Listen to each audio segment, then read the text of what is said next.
Rikong here for Hollywood First Look. Today, I'm with writer-director Iris K. Shim and Fivel Stewart, and we are talking their film, Umma.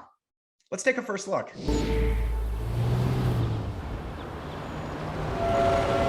Stop! Turn it off! Who are you? 네 엄마가 돌아가셨다. 이 가방 속에 있는 한 엄마는 더 커질 거다. No! Get out of my house. 도대체 어떤 딸이 네 엄마를 버리고 떠나니? 어? What's in the suitcase? What's going on? I'm fine. I'm just worried about you. I said I'm fine. Who is this woman? That's my Umma. That was all she had. I remember so much screaming. I didn't want you to know her. Why?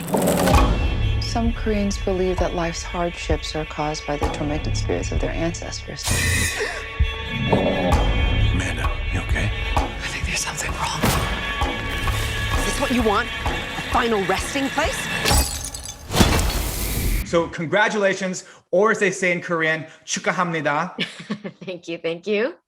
All right, so I gotta ask, is it just too much nagging from your mom? Was it too much chansori? Or did you see the hanbok or the mask and you were like, man, I could put something to really cool as a story together with these items? Because I thought it was really clever. So in terms of the sort of Korean iconography, it was, I grew up with the hanbok.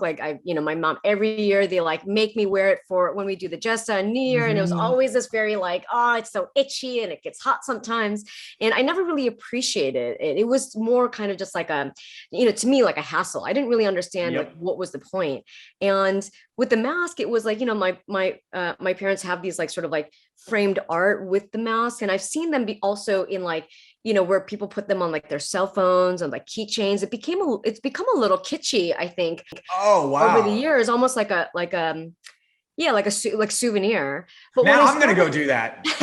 But when I started learning more about the mask, I realized it had such a long history and tradition with it. And for me, writing this story and also incorporating the Korean elements to it, it was such a wonderful experience of digging deeper into sort of the cultural elements and being able to really appreciate why these things exist, what's important to us, and things that also we need to kind of overcome. So much of the story is about repression and it's about not acknowledging mental illness. And so, I wanted to both talk about the things that, that should be celebrated and embraced in the Korean culture, and other things that, that we still need to work on. It was very empowering.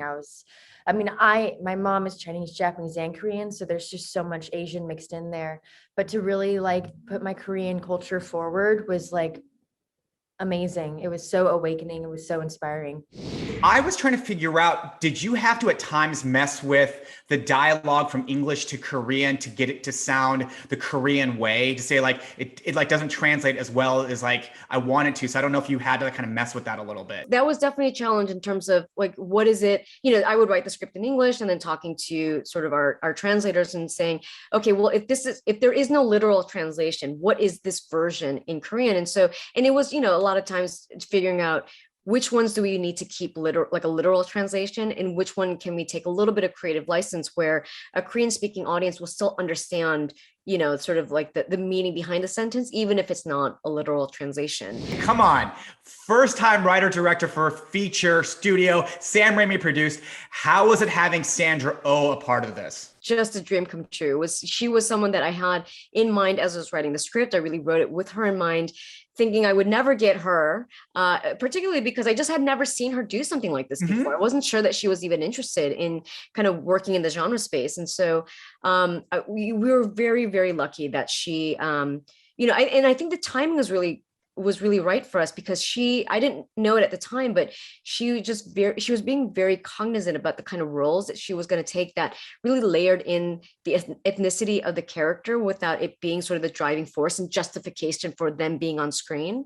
And so she was very hungry for certain roles like this, where, we are acknowledging and incorporating the Korean elements into the character, but the story is not about that. It's about something that is very universal in terms of dealing with our mothers and being, what is our role as children in relation to our parents. So yeah, I was so thrilled and really blessed that she came up on board to this project, and she really amazed me with her performance. Working with her was, I want to try to say it differently in every interview, but like, because like working with her wasn't just one feeling. It was so many things. It impacted me so many ways still to this day. And I think forever. I think that working with Sandra will always be something that moved me forward in acting.